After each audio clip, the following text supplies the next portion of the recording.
Please give an energetic and warm welcome to Swami Mukundananda.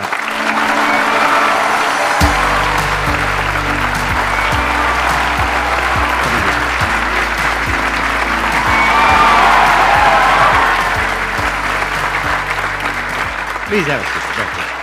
Sandeep ji, आपका दरबार संपूर्ण विश्व में न्यारा है और ये जो युवक लोग यहाँ पधारते हैं इनको मैं नमन करता हूँ, किंतु ये हैं बड़े नटखट।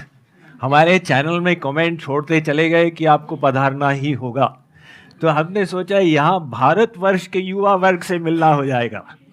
क्या बात है। मैंने थोड़ा सा आपके बारे में पढ़ा तो आप IIT IIM से पास आउट हैं जी। फिर इस पाथ पर आप कैसे आए, मतलब उसके पीछे क्या रीज़न था? 8वीं कक्षा में जब था तो माइंड के पावर्स को बढ़ाने की दृष्टि से एक किताब पढ़ी, तो उसमें 3-4 ध्यान मिल गए, उनको मैं 10 साल तक करता रहा।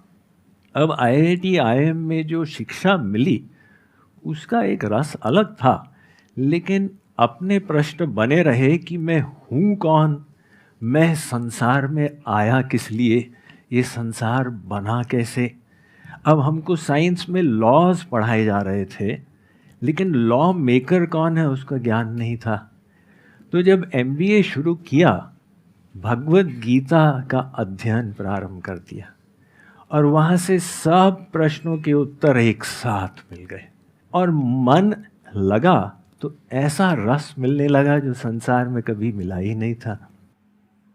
यदि संदीप जी की अनुमति हो तो इनको एक चुनौती दे दें। हाँ हाँ प्लीज। हमने सुना है कि संदीप जी के प्रेरणा से भारत का युवा वर्ग is on the move and they don't consider themselves second to anyone in the world, right? So आप सबकी सोच में गहराई कितनी है, आप जो पूछना चाहे पूछें। कोई आध्यात्मिक प्रश्न हो तो मजा आ जाएगा। गुरुजी, मेरा एक प्रश्न है, आप दोनों से ही है बेसिकली। जैसे हम कहते हैं शब्द है, क्या शब्द में अपने आप में कोई शक्ति है? देखिए, इसके उत्तर कई लेवल पर होते हैं। हम एक शब्द से अपने मन में कुछ एसोसिएट करते हैं। किसी ने आपको भगवान का नाम सुनाया, आपके मन में वो एसोसिएशन आ गया, तो वो केवल शब्द वाली बात नहीं थी, आपने उसका जो अर्थ निकाला वो एक बात। और अगर हम गहराई में जाएंगे तो सब जो है भगवान की शक्ति है।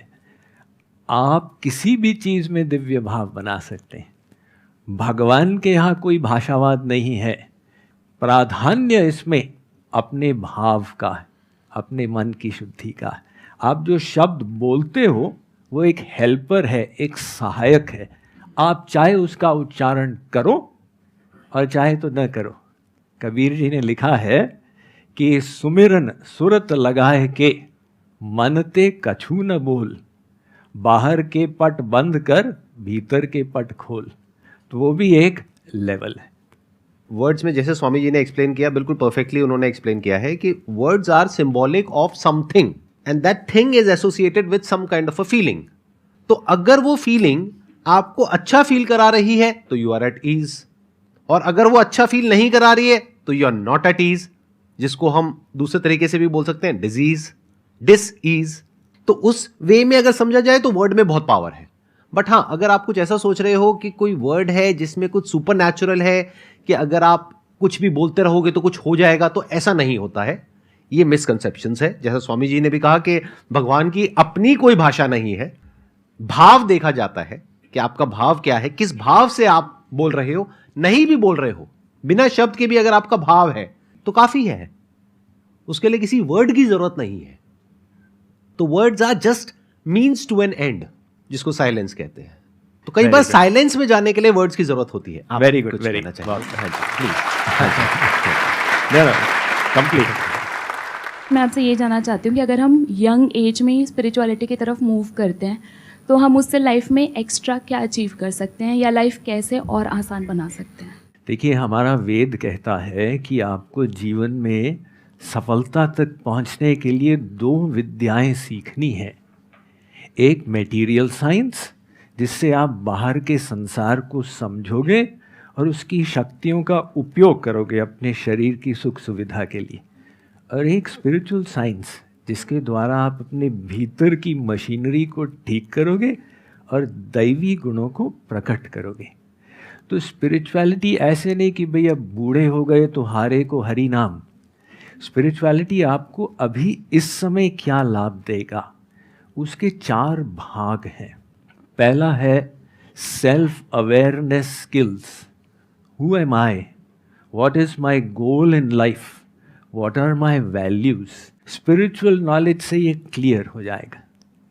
दूसरी बात यूनिवर्सल अवेयरनेस स्किल्स, कि हम संसार से कटे हुए नहीं हैं, सब के सब इंटरकनेक्टेड हैं, और वो यूनिवर्सल लॉज कौन से हैं जो हमारे ऊपर अप्लाई होते हैं। तो यूनिवर्सल अवेयरनेस स्किल्स। और तीसरा सेल्फ मास्टरी स्किल्स। हमारा एक लोअर सेल्फ है जो कहता है आलस्य करो, भोग करो, और एक हायर सेल्फ है जो कहता है नहीं नहीं कुछ हासिल करना है, कुछ उपलब्ध करना है। तो लोअर सेल्फ को हायर सेल्फ से कंट्रोल करना, ये स्किल हमको स्पिरिचुअलिटी से आती है। और चौथी है प्रोफेशनल मास्टरी स्किल्स। इसका मतलब क्या हुआ, जो आपका कैरियर है, प्रोफेशन है, उसका आप कैसे उपयोग करें कि लोगों के जीवन में एक डिफरेंस आए। To utilise your professional education in a meaningful manner, ये सब लाभ हमको स्पिरिचुअल नॉलेज से मिलता। जब तक आप खुद को नहीं जान लोगे अच्छे से, तब तक आप इस बात की गहराई को नहीं देख पाओगे जो अभी स्वामी जी ने कहा कि we are all interconnected and interdependent. जैसे ही ये बात हमको समझ आने लग जाती है तो आपके अंदर से एक अलग तरह की एनर्जी फ्लो करने लग जाती है। उसको आप बोल सकते हो इंक्लूसिव ग्रोथ, जिसमें सबको आप साथ लेकर के चलते हो। सिर्फ अपने फायदे के बारे में नहीं सोचते हो, सबके फायदे के बारे में सोचते हो। In other words, growth without spirituality is meaningless. It will lead to destruction of all kind. But अगर उसकी जो फाउंडेशन है वो स्पिरिचुअलिटी है, वो नींव हो गई, अब उसके ऊपर कितनी भी बड़ी बिल्डिंग खड़ी कर लो, कोई दिक्कत नहीं है, क्योंकि फाउंडेशन स्ट्रांग है।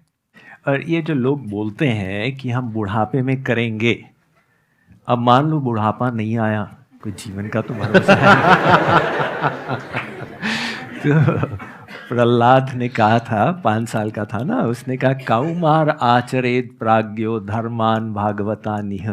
ये जो आध्यात्मवाद है, इसका अभ्यास बाल्यावस्था से शुरू करो। और आध्यात्मिक दृष्टि से यंग कौन है, आत्मा तो सनातन है, इसलिए हमारी एक्चुअल एज जो है, हम सब के सब सनातन ही हैं। मेरा क्वेश्चन ये है कि जैसे संदीप सर के यहाँ पे आई थी वो स्वानी शाह, उन्होंने उनको आपने वो कर दिया था, ब्लफ कर दिया था एक तरीके से, जो विचार आपने अपना वो कर लिया था, थॉटलेस चले गए थे बिल्कुल। हाँ। तो उसमें थॉटलेस में मतलब विचार सुनने कैसे जाएं? देखिए, आप थॉटलेस के लिए ट्राई करते जाएंगे और कठिन काम है ना। ये मन जो है ये गतिशील है, और उसको थॉटलेस करना वो मन के स्वभाव के विपरीत, इसलिए संघर्ष पड़ेगा। असंभव नहीं है, लेकिन संघर्ष पड़ेगा। आप एक चीज़ ट्राई करें, हम मन को शुद्ध करें, बस इसको लक्ष्य बनाएं। जब शुद्ध हो जाएगा तो खराब विचार बंद हो जाएंगे, आपकी समस्या का तो समाधान हो जाएगा ना। तो वो शुद्ध कैसे किया जाए, आप मन को दिव्य दिशा में घुमा दें। एक साइकिल चला रहे हैं, अब वो साइकिल का आपने हैंडल दबाया तो इधर गिरेगा या इधर गिरेगा। तो ऐसे ही वो थॉटलेस स्टेट लाना एक बहुत ऊंची अवस्था है, और उससे आसान ये है कि आप उसको हैंडल को घुमा दो, तो आप माइंड को डिवाइन डायरेक्शन में घुमा दो, डिवाइन विचार लाओ, तो ऑटोमेटिक वो जो खराब विचार हैं वो समाप्त हो जाएंगे। पहले ये समझ लेते हैं थॉट क्या है।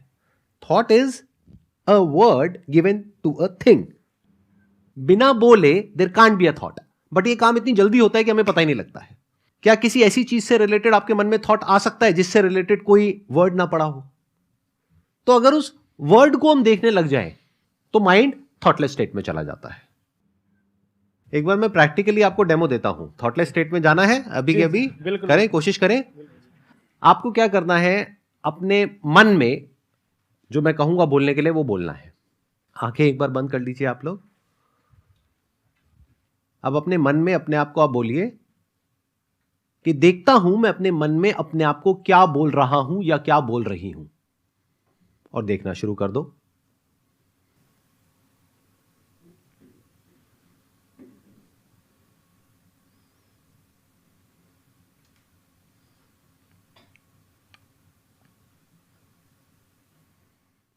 अब धीरे धीरे अपनी आंखें खोल सकते हैं आप लोग। बताइए कितने लोग चले गए थे थॉटलेस स्टेट में। देखो, आप में से बहुत सारे लोग अभी थॉटलेस स्टेट में चले गए थे। यानी क्या हुआ, जैसे ही आपने देखना शुरू किया कि मैं क्या बोल रहा हूं, तो बोलने के लिए कुछ है ही नहीं। अब होगा क्या, मैक्सिमम बता देता हूं। अभी ऊपर से थोड़ी सी आवाज आई थी, तो एकदम से आपने अपने अंदर बोला होगा, ये आवाज कैसी है, कहीं ये छत टूट तो नहीं जाएगी। फिर एकदम से एक थॉट आया होगा, कितनी देर और रह गई है, 1 मिनट हुआ नहीं हुआ, लेकिन वो भी चला गया। मुझे नींद आ रही थी। किनको नींद आ रही थी? मतलब 30 सेकंड में नींद आ गई। आप तो स्पिरिचुअलिटी की बहुत आगे वाली स्टेज पर हो। आपको आंख बंद करते ही 30 सेकंड में नींद आ जाती है। ये डायरेक्ट समाधि में जा रहे ये हैं। डायरेक्ट समाधि में चले गए।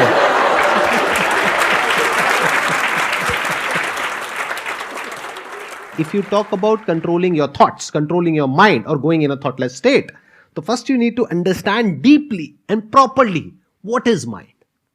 मेरा ये क्वेश्चन है कि हम सबको एक ना कभी ऐसा लेवल ऑफ सेटिस्फेक्शन फील होता है कि हाँ हम सेटिस्फाइड हैं अपनी लाइफ से, लेकिन दूसरे ही वक्त हमें लगता है नहीं, हमें कुछ और चाहिए ज़िंदगी से।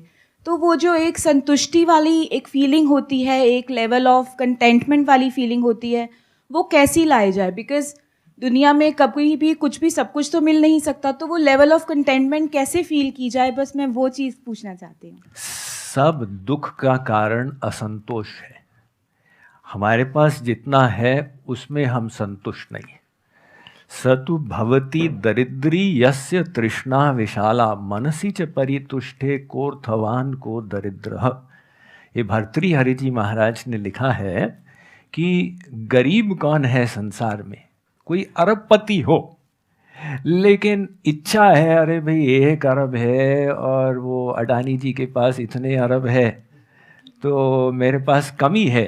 वो व्यक्ति गरीब है, क्योंकि वो अभाव का अनुभव कर रहा है। तो समस्या यही है, आप लोगों को सफलता मिली, शिक्षा मिली, सब कुछ मिला। हमारे भारतवर्ष में अधिकांश युवा वर्ग आपकी पोजीशन में आने के लिए लालायित रहेगा, लेकिन इतना मिलने के बाद भी मन में ये है अरे भाई मुझसे आगे तो वो है। तो वो ही विचार हमको दुखी करता है। अब इसके विपरीत हम जो ब्लेसिंग्स हैं जीवन में, उनको हम याद करें। भगवान ने 2 आंखें दी, 2 हाथ दिए, 2 पैर दिए, तो अपने हृदय को आभार से, ग्रैटिट्यूड से भर लेंगे। और दूसरी बात इसमें यह है कि एक साइड में असंतुष्ट होना अच्छा है, आध्यात्मिक दिशा में कभी संतोष न करें। अरे आज तक कुछ अध्ययन किया ही नहीं है और बहुत करना है। इसलिए कहा संतोषस त्रिषु कर्तव्यः स्वदारे भोजने धने। 3 चीज़ों में संतुष्ट हो जाओ। अपने पति पत्नी में अगर जो गोबर गणेश मिला है, अरे ठीक है। अपने भोजन में, अपने धन में सदा मस्त रहो। और त्रिषु नैव च कर्तव्यः स्वाध्याये जप दानयो। अपने स्वाध्याय में, अपने जप में, अपने दान में कभी भी संतुष्टि मत करो, अभी और बहुत करना है। तो जो स्पिरिचुअल पाथ है उसमें साइमल्टेनियसली तृप्ति भी है और पुनः असंतुष्टि, फिर तृप्ति, फिर असंतुष्टि। ये डायनामिक तृप्ति होती है।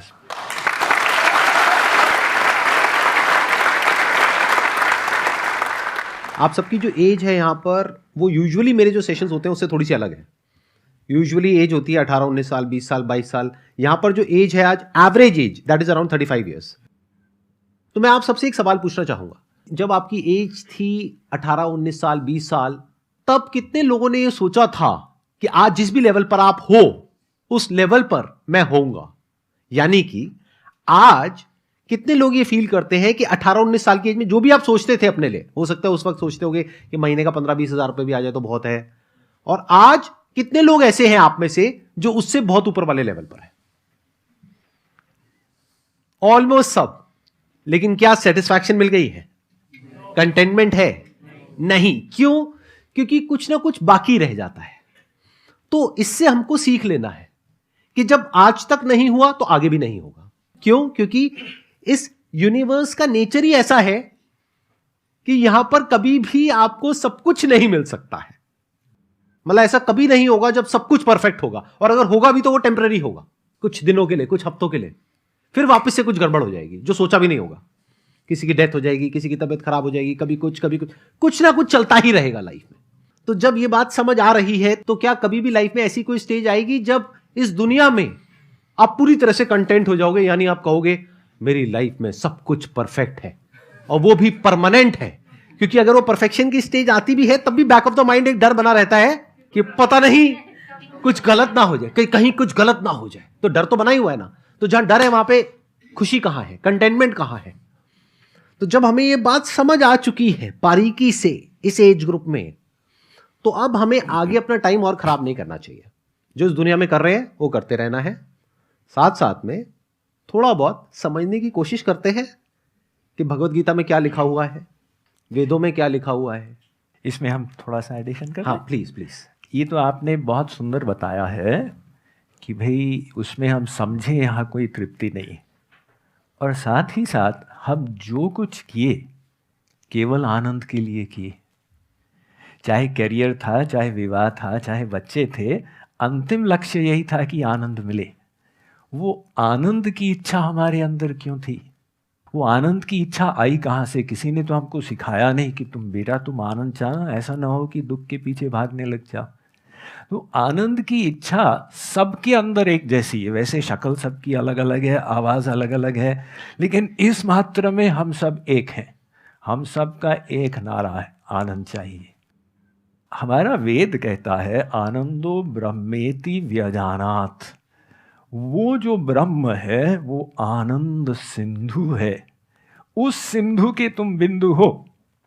जैसे आप पत्थर को ऊपर फेंकोगे तो नीचे आएगा, ऐसा नहीं कि वो ऊपर गिर जाए, वो नीचे ही गिरता है, क्योंकि वो पृथ्वी का अंश है, पृथ्वी उसको खींच रही है। तो आनंद की इच्छा हमारे अंदर हमको प्रेरित कर रही है दिव्य दिशा में कि तुमको जो सुख चाहिए वहीं पर मिलेगा। जितना भी संसार मिल जाए, आत्मा भीतर से कहती है अभी भी तृप्ति नहीं हुई। तो वो जो तृप्ति हमको चाहिए वो तभी मिलेगी जब हमारी आत्मा अपने अंतिम लक्ष्य तक पहुंच जाएगी। वेदांत की दृष्टि से अगर देखा जाए तो इसको नित्य अनित्य विवेक भी कहते हैं, जहां पर कि हमको ये क्लियरली पता हो कि लाइफ में क्या नित्य है और क्या अनित्य है। अनित्य मतलब टेम्पररी है। जैसे इस दुनिया से जो हमको सेटिस्फैक्शन मिलता है, प्लेजर मिलता है, खुशी मिलती है, वो सब क्या है? टेम्पररी है। ये बात हमको अभी तक समझ आई है या नहीं आई है? तो नित्य अनित्य मतलब क्या कि इस दुनिया में कुछ है जो टेम्पररी है, और इस दुनिया में ही यानी यहीं पर, अभी यहीं पर कुछ ऐसा भी है जो कि परमानेंट है, जिसको ब्रह्म कहा गया है। तो अगर हमारा ध्यान उसकी तरफ चला जाता है, या ये क्वेश्चन ही उठ जाता है कि क्या कुछ परमानेंट भी है इस यूनिवर्स में, या सब कुछ ही टेम्पररी है, और वो जो परमानेंट है क्या वो मुझसे दूर है, क्या वो मुझसे अलग है, या हो सकता है वो मैं ही हूं। तो अगर इस तरह के क्वेश्चंस हमारे अंदर उठने लग जाते हैं, जवाब की तो मैं अभी बात ही नहीं कर रहा, उठने लग जाते हैं, तो हमारी शुरुआत हो गई है स्पिरिचुअल पाथ पे चलने की। जैसे संदीप जी ने बताया है, ये विभिन्न उपाय हैं, कर्म योग, ज्ञान योग, हठ योग, भक्ति योग इत्यादि। हम सबके विभिन्न स्वभाव हैं, लेकिन लक्ष्य वो एक ही है। तो उस एक लक्ष्य को अपनाना यही अध्यात्म है।